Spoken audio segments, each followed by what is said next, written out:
Good afternoon, everybody. Thanks for coming. I'm Uri Romi. I run the Jerusalem Press Club. Thank you, Mr. Bennett, for taking the time in your busy schedule to be with us. A few announcements. First of all, turn off your cell phones or switch it to silent mode. Second, I want to thank my colleagues, Linda Rifkind over there, Michal Holzberg over there, and the others, Jeremy Rubin, who made this possible over here. Third, those of you who haven't, excuse me, the commercial for a second. You go ahead. Those of you who haven't renewed your membership at the press club, this is the time to do it.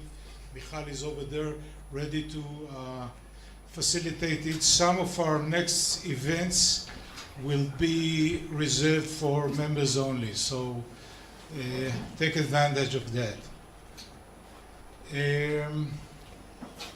Last but not least, tomorrow we have an event about the Arab vote, and next week we have a debate on Monday on Mr. Netanyahu's speech at the Congress, Alon Pinkas and Yoram Ettinger, and then we have Yigal Karmon about the Iranian conventional threat, if we don't have enough with the non-conventional one.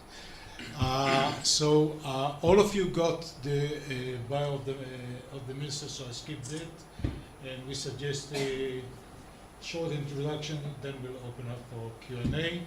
The minister will speak from there, so make all the preparation needed with this. Those of you who for some reason want to stand up, make sure you don't obstruct the cameras. And Mr. Bennett, please. Good afternoon. Contrary to my campaign, I'll start with an apology. I was late about 10 minutes, so I apologize. What I'd like over the next few minutes is to give an overview of what we've done and what our plans are in the main fields in Israel, and then take questions. Everything's on record. Feel free to ask anything about anything, and this should be great.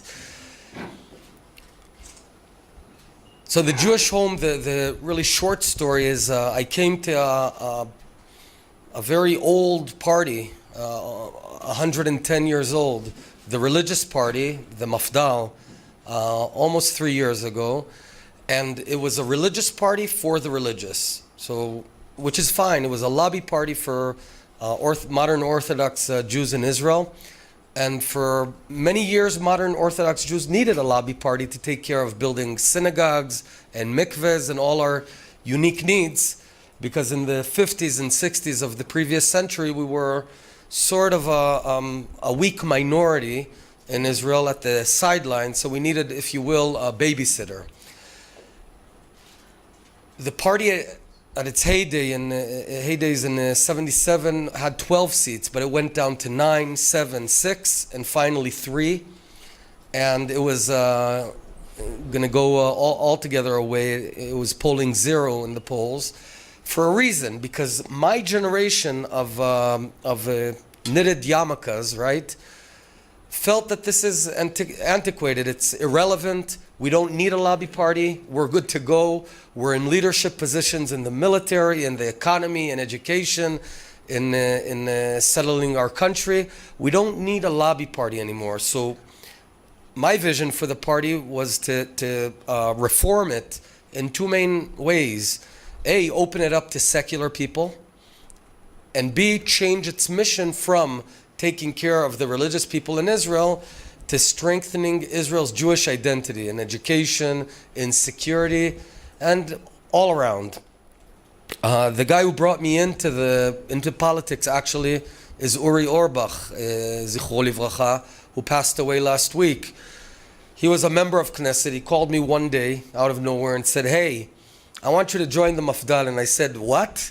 The Mafdal, this antique party?" And he said, "Yeah." And he shared this big vision. And he was very persuasive and insistent.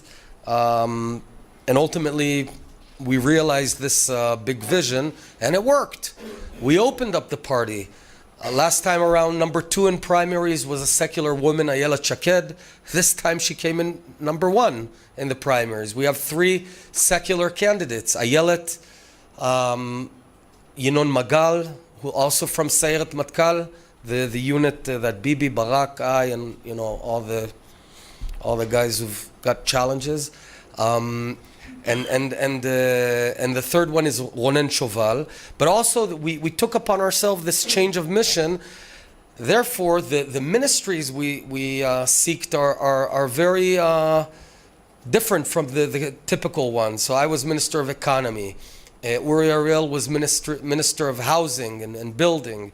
Primarily, unfortunately, mostly within the Green Line, not enough beyond the Green Line, but still building for the sake of all of Israel. And our mission is really the good of all Israel. We're continuing this vision, and I guess the main fields of operation during the past 3 years have been in the Jewish identity area, where it's primarily a mindset of the way we talk, the way we act, the way we behave, the way we view Israel as a Jewish state and as a model state. And we've got ways to go, but we're working on it. On the economy, which is the second area, I took a very liberal stance. I'm a free market guy. It's no secret. Broke down a monopoly that was here since Israel's inception, the cement monopoly called Nesher. No one was ever willing to tackle it, and we broke it. And now we're forcing them. We're almost completed the sale of 30% of Nesher to create internal competition. If you will, baby bells, right? Same thing with the cartel, the farming cartel. Since Israel's inception, there was one legal cartel, and a field that it was legal to coordinate prices, which is agriculture. You can coordinate prices in dairy products, poultry, meat, fish, fruit, vegetables. I asked, why is this the case? And they said, you do not want to fight with the farming lobby. And I said, why not? I want to do what's good for the Israeli people. And we broke it down, passed through the bill last May, and it's going to go into effect this May. Beginning of May, there's going to be competition everywhere. In fact, after a decade of price rises, 35% since 2004, the past 12 months, we've seen prices go down about 5.5% all around. Food, electronics, furniture, everything.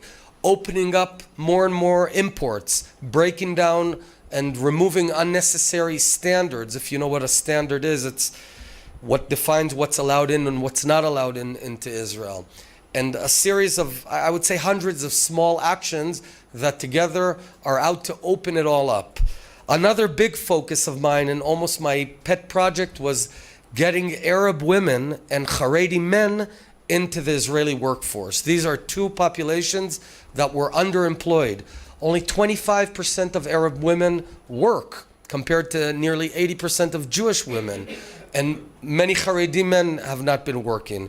What I did in both cases was to open up training centers across Israel. I opened for Arab women in the south, in Rahat, in Lakia, a Bedouin village, in the north, in Nazareth, all around.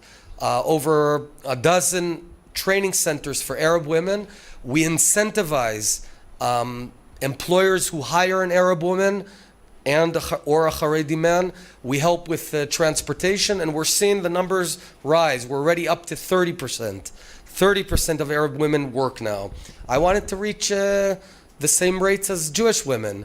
And I think this is big, huge news for Israel. Another major focus was going east.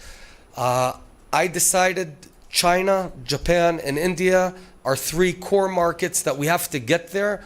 I flew twice to China in 1.5 years, which is more than I went to almost any other country. And it's working. Surely it's not only because of our actions. By the way, it's never that connected, governmental actions and economic results.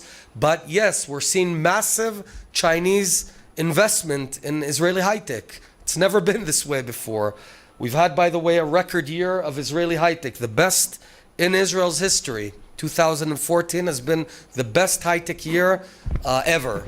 $3.4 billion of investments, historic exits, more and more IPOs, more and more 1 billion up companies, including my co-founders in my own company. They went on and founded companies, and they're doing wildly successful, and I went to politics. So anyway, it's looking good on the economic front. Those are some of the big things. On security and foreign affairs, I view my position in the government to be, if you will, a backbone of strength in the government. I guess the main event where everything sort of played out was the summer. I'll tell you the short story. The short story is that Israel's security cabinet was not aware of the terror tunnels until June 30th. Okay, maybe some of the members were, but as a cabinet, we were not exposed to this particular problem, certainly not with a spotlight. When the 3 kids were kidnapped and the Gaza front was heating up, I began going down. Every other day I was down on the border with the Southern Command, with officers, many of the brigade and battalion commanders are from my generation in the army, so I know them. And I came to realize that there's this thing called tunnels coming in from Gaza into Israel, and it turns out that we don't have a technological solution to sort of sever them on the Israeli side. We have to go in and clean them up. When the bodies of the 3 children were discovered on June 30th, on that security cabinet, I presented a plan that I did not develop. The army did it at lower echelons. I brought it to the cabinet and said, this is what we need to do. And then for 3 weeks, for 3 whole weeks, from June 30th all the way to July 18th, there was considerable resistance, in fact, pretty much full-blown resistance to going in for various reasons. The Hamas is deterred, was one of the claims. Another claim was they're not going to use the tunnels, whatever. Ultimately, I fought very tough to get it done. I didn't support conquering Gaza. I didn't support, contrary to what people may think, I never supported that during the summer. I think that sort of action should be the very, very last resort. But I was a vehement, in fact, the sole person in cabinet who fought to go and destroy the tunnels and get out. Ultimately, we did it. We did it too slow, too late, and that the fact that it went on for 50 days instead of, say, 10 days or 7 days caused considerable international damage because of the 50 days of pictures and bad news. We cannot afford long conflicts. We have to go in quick, hard, and get out. So I bring a different view on things into the security cabinet. And here's my view. And we'll wrap it up with that and then take questions. My view is that we're in a chaotic region that might be chaotic for the next 5 years or 500 years. I don't know. We don't know. The big lesson I've learned from the past 2 years in cabinet is simply we don't know anything. That's my biggest lesson. We didn't know that Egypt was going to fall down. We didn't know that Morsi was going to fall.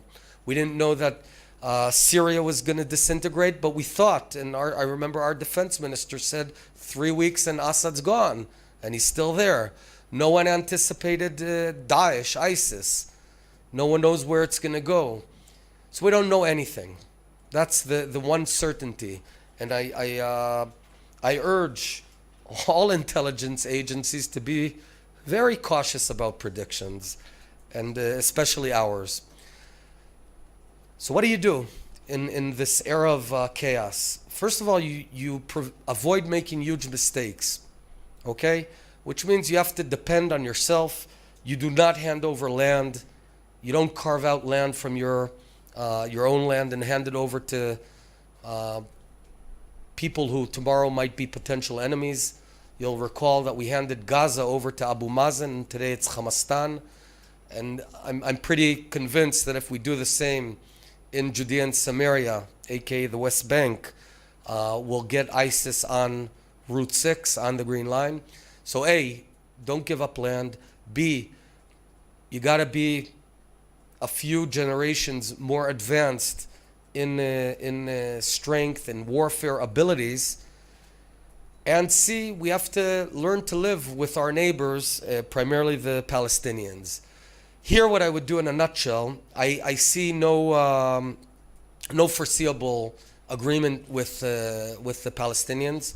I think that's no secret. But what I would do is engage in an immediate Marshall Plan, economic Marshall Plan for us and the Palestinians, meaning tourism should flow easily, economy, commerce, export, import, infrastructure. There's so much that we can do, and if I'm in the right position, to influence this, I wouldn't wait. I wouldn't call it a name. I wouldn't say this is the peace plan, because I don't know what it is. I don't know that it brings peace. No one's proven that a rise in quality in life, in fact, reduces terror. That's one of the theories. That might be true, it might not be true, but it's just the right thing to do, because there are 2 million Palestinians living in Judea and Samaria, and there's 400,000 Israelis living there. Let's make life better. So at this point, I'll stop. You can ask me anything you want about politics, the elections, Palestinians, economy, high-tech, or my family situation. Go ahead. My name is Hannah Barris. I'm correspondent of several media from Latin America. Mr. Bennett, two questions. Sure. Two questions, of course, very related one to the other. First, you oppose the creation of a Palestinian state. I think we cannot find somebody in Israel now who will say the creation of a Palestinian state is the magic formula for peace. But the question is on the other way around, whether you really conceive the possibility of peace with the Palestinians without that political threat. Thank you. Yeah, so first of all, you're accurate. I oppose forming a Palestinian state to the west of the Jordan River. I'm not seeking peace, I'm seeking quiet. And there's a huge difference. I'll give you an example. We've had quiet with the Syrians the same time we've had quiet with Egypt. With one of them we have an agreement, and with Syria we didn't until the recent disintegration. In fact, Syria was our quietest border. In the Middle East, peace is, that's a vision which is wonderful, but I want to be realistic. Give me quiet where we're not fighting, and I buy it. And I think quiet is a whole different formula. If you want quiet, you don't allow the potential ability of the enemy to destroy you. All right? So, if you will, a profound difference between the left and you know what, in my position, I'm a small believer in social engineering of the region. I can't influence hearts. I think it's too complicated. I think anyone who's tried to influence the hearts and minds, that's so presumptuous. What I can do is prevent the ability to destroy us or to hurt us so badly. And I assert that if our enemies and if the region perceives Israel as invincible, quiet will come about, and then perhaps, or perhaps not, we might reach peace one day.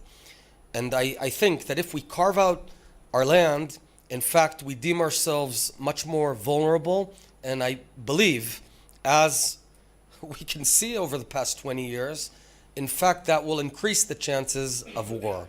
So it's counterintuitive, but we're in a hell of an area that is counterintuitive, and actions that you think will bring A bring Z, and therefore I think we have to hold on tight to our country, to our land, provide increased quality of life, not because it'll bring peace. It might, just because it's the right thing to do, and hopefully it'll bring quiet.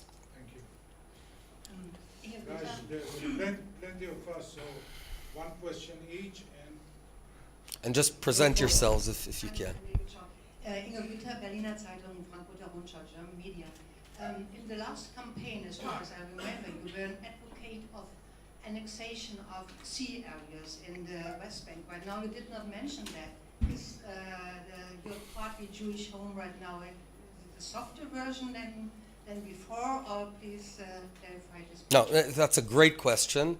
I still believe and will act in order to ultimately annex areas C and offer full Israeli citizenship to the Palestinians living there. So one land, one citizenship. Of course, granted they want it. I think many of them will feel they won the lottery, right? Because it's a much better quality of life. And in areas A and B, an autonomy on steroids, for the lack of a better term. So it's less than a state in the sense that it's not open gates for millions of descendants of refugees. It's not an army, but barring that, it's full self-governance. In areas A and B, there are no Israelis living.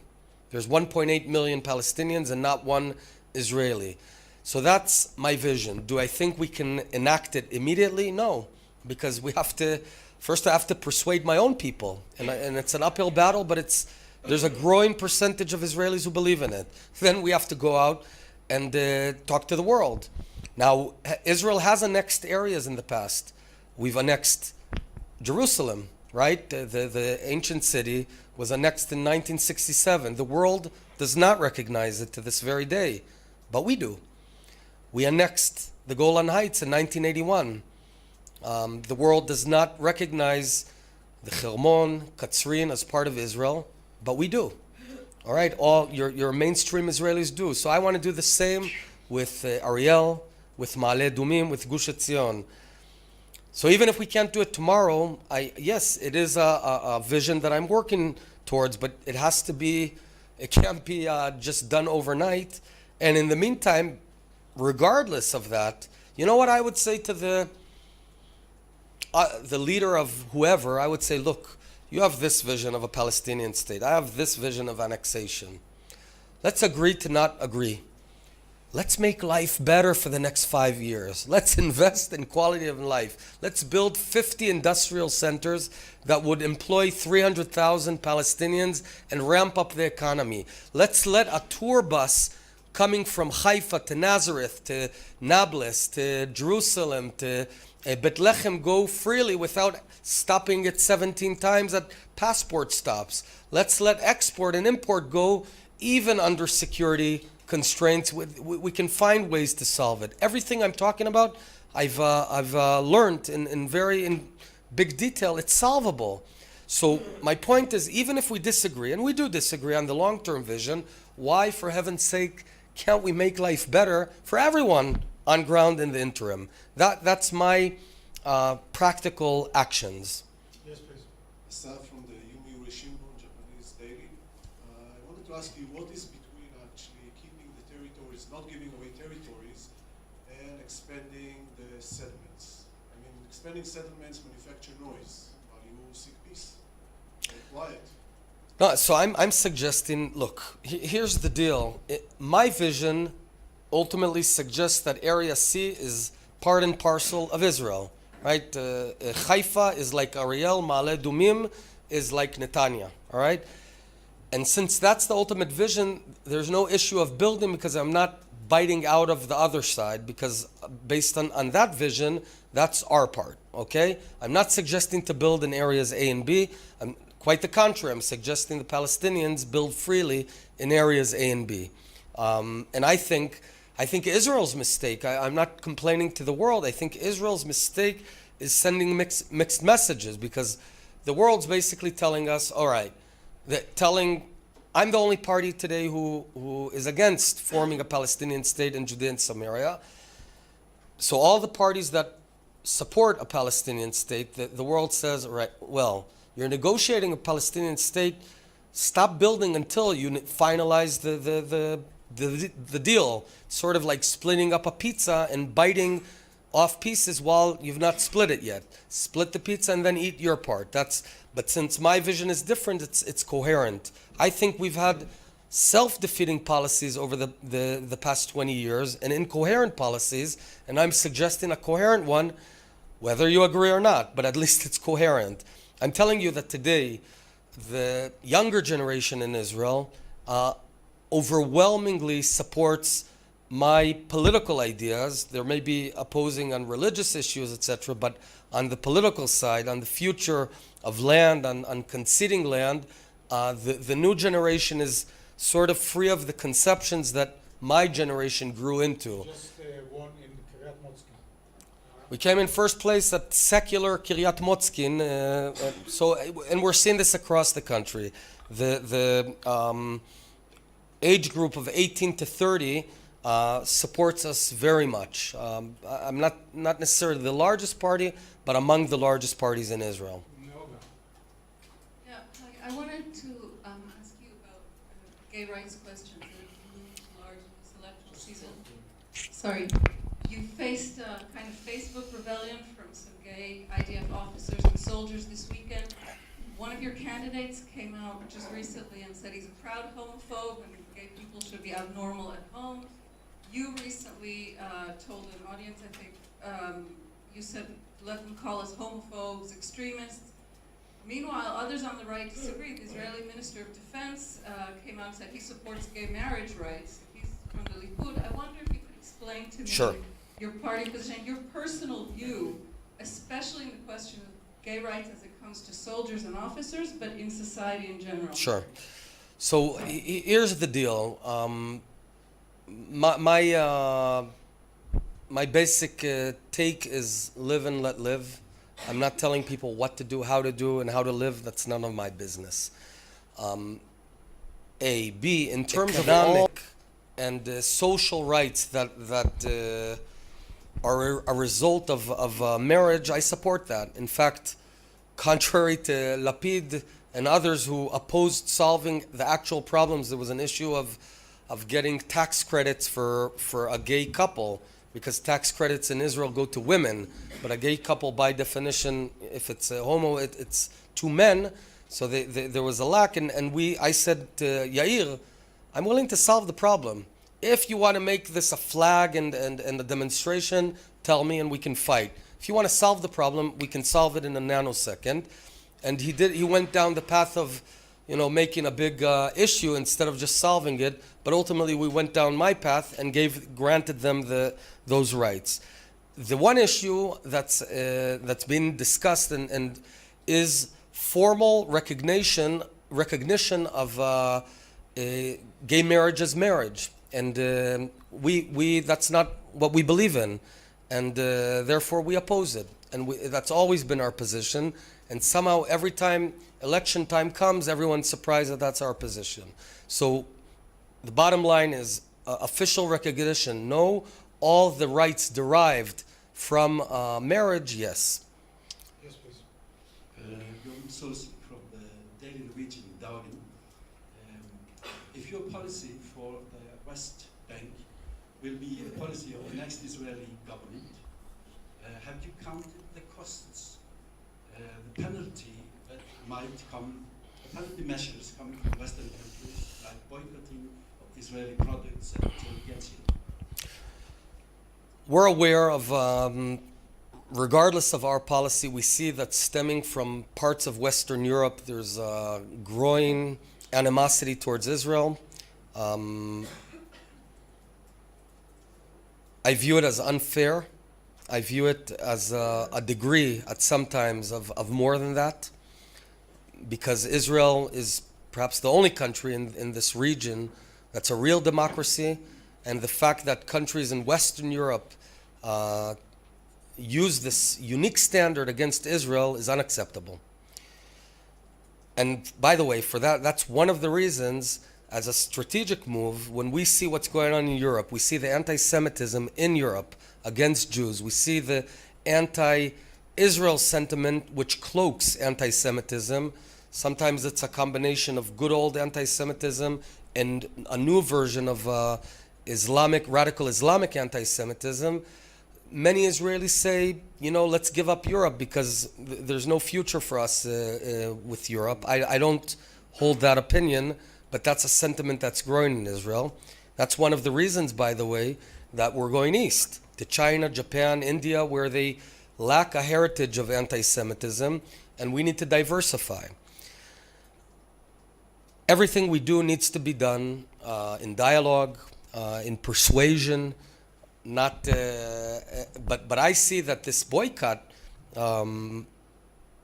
movement is happening regardless of annexation. Essentially, what I'm seeing is that some people in Europe think that if they twist our arm economically, if they twist our arm strong enough, we'll sever our land, cut out the heart of our land, and hand it over to the Arabs. The fact that 4 years later it'll bring Israel's destruction is sort of not part of the issue. So my message there is, we're not going to give up our land even if God forbid people boycott us because they think that it's the right thing for us. I think we know what's the right thing for us. I think we're living here. I think my 4 kids in Ra'anana, who would be at harm's way 5 kilometers from Palestine, that we're being forced into, I'm going to stand up for them. And we're going to fight back in many ways. I think any form of boycott and delegitimization of Israel is reprehensible, and we'll stand up to it. Regarding annexation, this is I agree, it's a massive measure. It would not be done without dialogue and massive persuasion. Yes, please. NSK from NSK Japanese television. Do you identify your party as extreme right or far right? And what is the problem if the left leaders are getting this? No, I think we're a conservative right-wing party. No, I don't think we're extreme, and I think the fact that we're the 3rd largest party in government today, and polling the 3rd largest certainly doesn't put us there. Moreover, I think in many cases we're portrayed incorrectly. I'm certainly a hawk, right? On international affairs, it's no secret I'm a hawk. On civil rights, on the treatment of our Arab minority, I think rarely has there been a minister more progressive than myself. I was the first one to stand up when in Ashkelon there were remarks that were not supposed to be made. And I took a hit for that. I worked more than any minister of labor over the past 3 decades for the sake of Israeli Arabs. I opened up high-tech centers in Nazareth and all around, and the employment centers. I'm a vehement supporter of full equal rights for Arabs, for Israeli Arabs. So people tend to confuse, and there are perhaps other politicians in Israel who flirt with anti-Arab rhetoric in order to gain votes. I don't use those tactics. It's subtleties, but it's not that subtle. I would gain votes. Unfortunately, it can gain you votes using that sort of rhetoric, but I won't do that. What will happen if a left-wing government arises? We're looking at disaster. What would happen ultimately is everyone knows the formula. Sooner or later, within a few years, a Palestinian state would be formed in Judea and Samaria. Hundreds of thousands of Israelis would be vacated from their houses. Shortly thereafter, in a matter of months or a couple of years, there would be a coup d'etat, and Hamas would take over Judea and Samaria. We'd have terror tunnels built under the Route 6 into Kfar Saba. We'd get terror attacks. We'd fight back. Palestinian civilians would die because they place those missile launchers within their houses. The world would condemn us, and our international standing would go down. Millions of Palestinian refugees from Lebanon, Syria, Jordan, Egypt would flow into Judea and Samaria. That would create pressure. They would start the next phase, which is demonstrations to go home to Lydia, to Tel Aviv, to Haifa, where their great-grandparents lived. At the beginning, some countries would say, wait, Israel did its part. After a few years, that support would erode because it would be a very effective campaign, and we'd be fighting for our lives. That's the vision I see. It's a very dire one, which is why I'm going to fight that vision. How do I know that's what's going to happen? Because it has happened. Because in Gaza, we did the 4 things we were asked. The world asked us, pull back to the 67 lines. We did. The world asked us, take out all the soldiers. We did. The world asked us, expel all 8,000 Israelis. We did. The world asked us, hand over the land to Abu Mazen. We did. We did everything by the book. Did the world hooray us and say, Israel, you did everything right. If those guys shoot even one missile, you can clobber them? No. We've had 3 massive events that have eroded international support for Israel during the past 10 years. Operation Cast Lead and the Goldstone Report, Marmara, and the last summer. All 3 events didn't happen in Judea and Samaria, which is fairly calm, but in Gaza, from the very place we did everything by the book. So what is our lesson? What does anyone who looks at reality as it is, not as you want it to be, everyone says, you don't even gain international sympathy when you do everything by the book. That's why my message to Israelis is to stand firm and stop conceding our own land. Yes, please. John Reed from the FT. Can you talk about who your natural partners in government would be, and which parties you would rule out joining a coalition with, and if a grand coalition were to be formed between Likud and the Zionist Union, would you consider joining it? I'll start with the latter. I don't rule out the Labor Party, and it's not, I'm not forming the government. Netanyahu is going to form the government. I'll give you my best guess of what's going to happen. My best guess is Netanyahu's the next prime minister because you can do elimination, right? Bougie can't put together the puzzle because there's too many magnets that don't stick, right? Mr. Herzog, Bougie Herzog. Because Lieberman can't be with Meretz, and because the Haredim won't be with Lapid, it just doesn't work out when you run the numbers. So Netanyahu's going to be the next prime minister, but it's my best guess that he's going to reach out to the left as he's done last time and the time before. You'll recall in 2009 he reached out to Barak, brought him in as the senior party who sort of navigated the government. Same goes in 2013. We were supposed to be the natural partner, but in fact he was going to sort of leave us out, and then he went and closed the deal with Tzipi Livni, gave her the responsibility for the negotiations and the Ministry of Justice.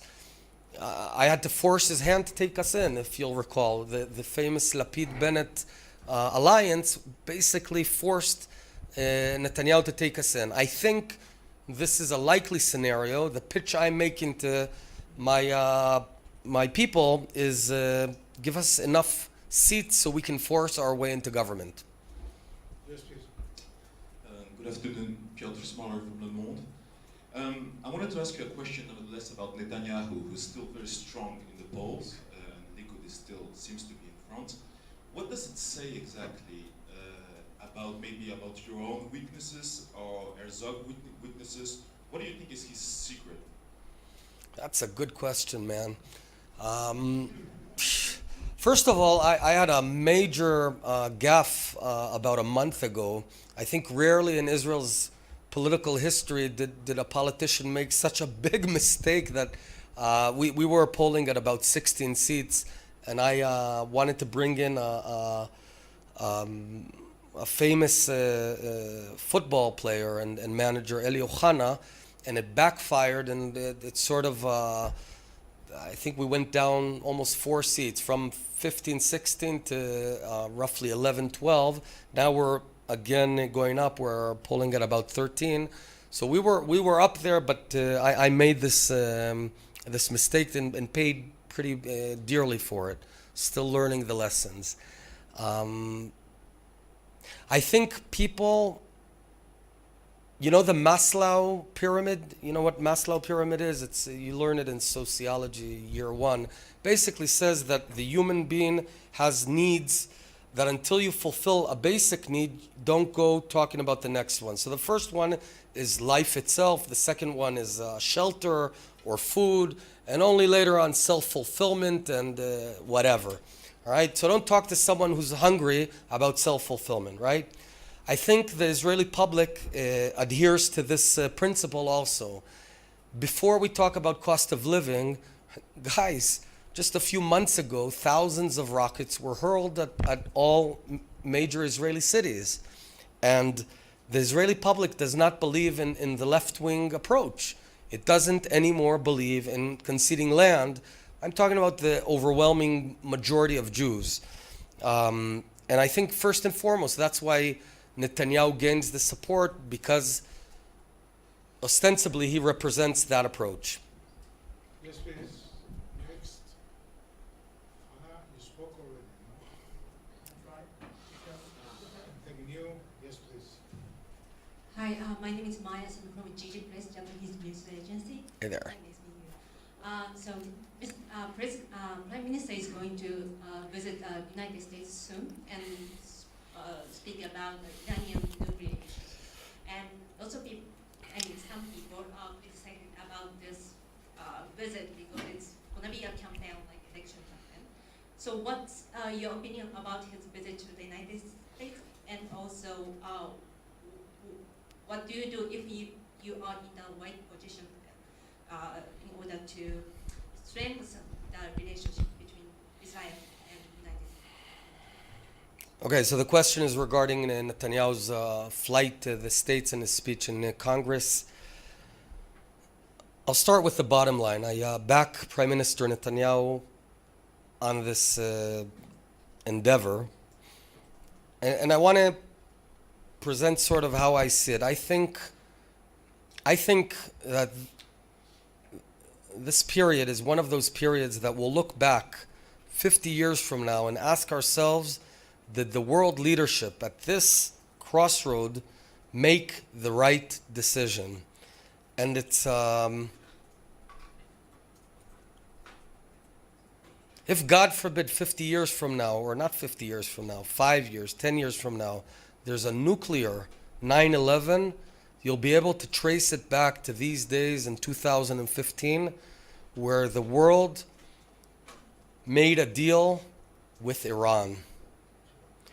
I think there's a sense in some places that Iran is a potential strategic solution to the problems of the region. I think there's potentially a view that we can stabilize this region if we reach a mega deal with Iran, not unlike with China decades ago.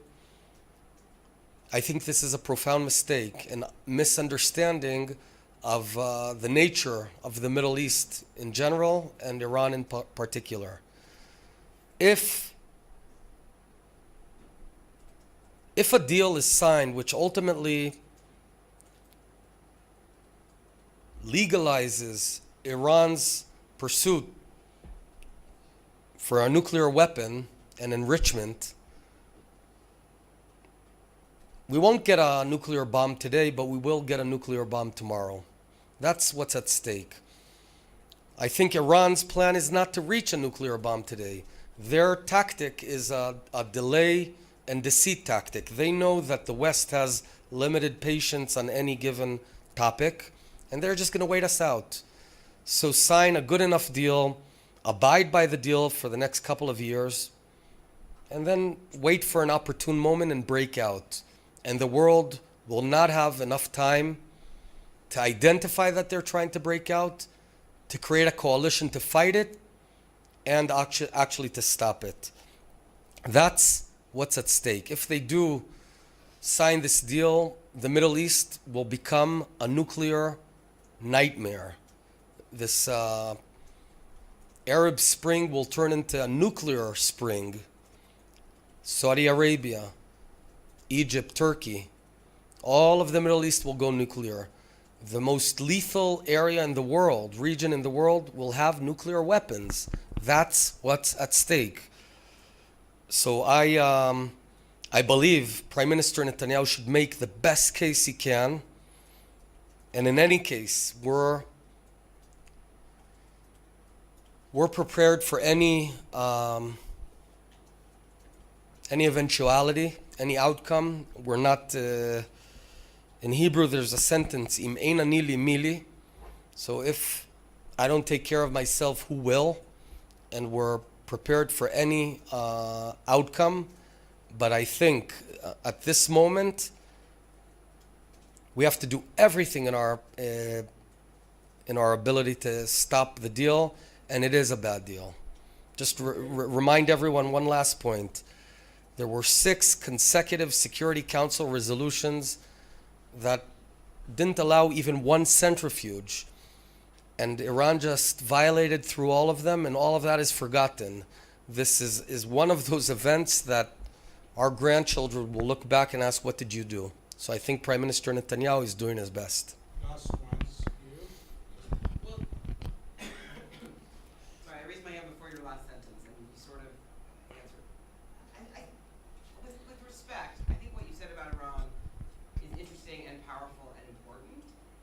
However, it doesn't quite answer the real question here, which is the marginal benefit of Netanyahu going to Congress and saying what we've heard him and now you and Yuval Steinmetz and many other people say forcefully many times versus the marginal or otherwise cost to Israel's security in the harm to the relationship with the United States. And so the real question isn't should Netanyahu speak forcefully about his opposition to this deal, which he's done frequently, but really is the way he went about making the arrangement or accepting the invitation to speak here, is it worth the cost to make another statement about Iran for what we see seems to be a very significant cost in protecting Israel through the alliance with the United States?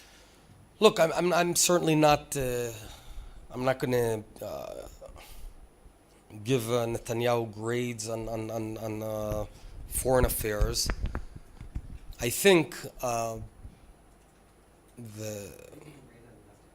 on domestic, absolutely. We are competing on elections. I think bringing the case to the American public, to the Congress, in a situation where we feel that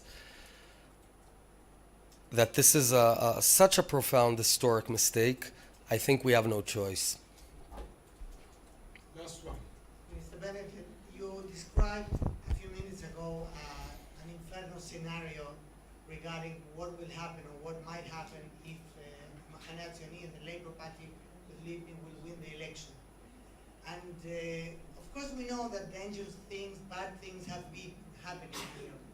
But as an Israeli citizen, I feel the need to share with you the feeling I had when you described that. You know, the feeling is that disaster will come, the left is irresponsible, or the left, let's say, the central left, the Labour Party, is irresponsible, will bring about that catastrophe. We might think that when Netanyahu or other conservative governments were in power, this was a paradise, and while the Labour Party was in power, all bad things happened, while they, you know, Labour Party or with other names were the main builders of the country, or one of the main builders of the country. So Put a question mark. No, so that's the question. Look, first of all, I certainly don't doubt anyone's incentives, and I believe that Herzog and Livni believe that they're doing right for the country as much as I believe in my opinion. So I don't doubt even a gram of their intentions. Their intentions are good. I think the good intentions just don't cut in this region. I think Livni, who was an architect of the disengagement, brought upon calamity. This is not theory. We spent the last summer, for heaven's sakes, in the shelters because of this mistake, didn't we? Didn't we spend 50 days hunkering down against missiles that we couldn't do anything against. You know, I spent 20 years, almost 25 years I've been in the military, and my job was hunting down missile launchers. I'm one of Israel's experts in hunting down missile launchers. I'm really good at it. And what I can tell you is that it's impossible. You can't hunt down missile launchers that are inside houses, kindergartens, UN buildings, schools, and this is a reality. Now, I think I'm the optimistic guy. You know why? Because amid this situation, I'm not depressed. I'm not saying let's put Israel on hold until we reach peace, because I don't know if we can reach peace. That's the reality. It's just a more mature way of viewing this region. I don't know. It takes two to tango. The Arab world surrounding us doesn't want us here. That's a reality. We can feed ourselves lies or illusions as much as we want. You know, if we hold a poll in the Palestinian territories, Hamas would get an overwhelming majority. Do you want to do elections? There's a reason there have not been elections since 2006. Has anyone asked himself, why is it Abu Mazen doing elections? Because he'd be massively defeated. You know how I know? Because in 2006 he was massively defeated. Out of 132 seats in the Palestinian parliament, 76 went to Hamas. A full majority, only 48 seats went to Fatah. And since then it's way worse.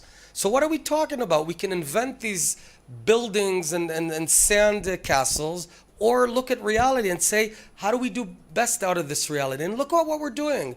In China, we're reproducing water. In India, we're growing tomatoes and cucumbers. All around the world, we're allowing people to walk again, paraplegics, and putting stents in their hearts and giving them navigation mode. And my own company is protecting 70% of North American online banking transactions against cyber thieves. We're doing great stuff in the world. So I'm not hunkering down. I think Israel can be an amazing country and is an amazing country. But we can't put everything on hold for the want of a treaty that isn't going to come. So I say, let's stop this illusionary talk. Let's focus on the people, on the 2 million Arabs that are living here. Can we pave better roads? Yes, then let's just pave them. Can we remove roadblocks? Yes, then let's remove them. Can we allow free import and export? Yes, let's do it. Can we allow great tourism to come and create 10,000 more jobs? Let's do it, for heaven's sake, and stop talking about the full peace. That's my approach. I think I'm a businessman. I'm a very practical guy. I was a major in a special unit. I'm a very practical guy. Say what we can do. Let's make life better. Do we all agree that if 5 years from now we meet and everyone's life is better, even if we don't reach a peace treaty, is that good or bad? I think everyone will say it's good. So why aren't we doing it? What are we waiting for? What's Israel waiting for? What are the Palestinians? That's my approach. Mr. Bennett, thank you for a very informative and candid talk. And Thank you very much. You take care.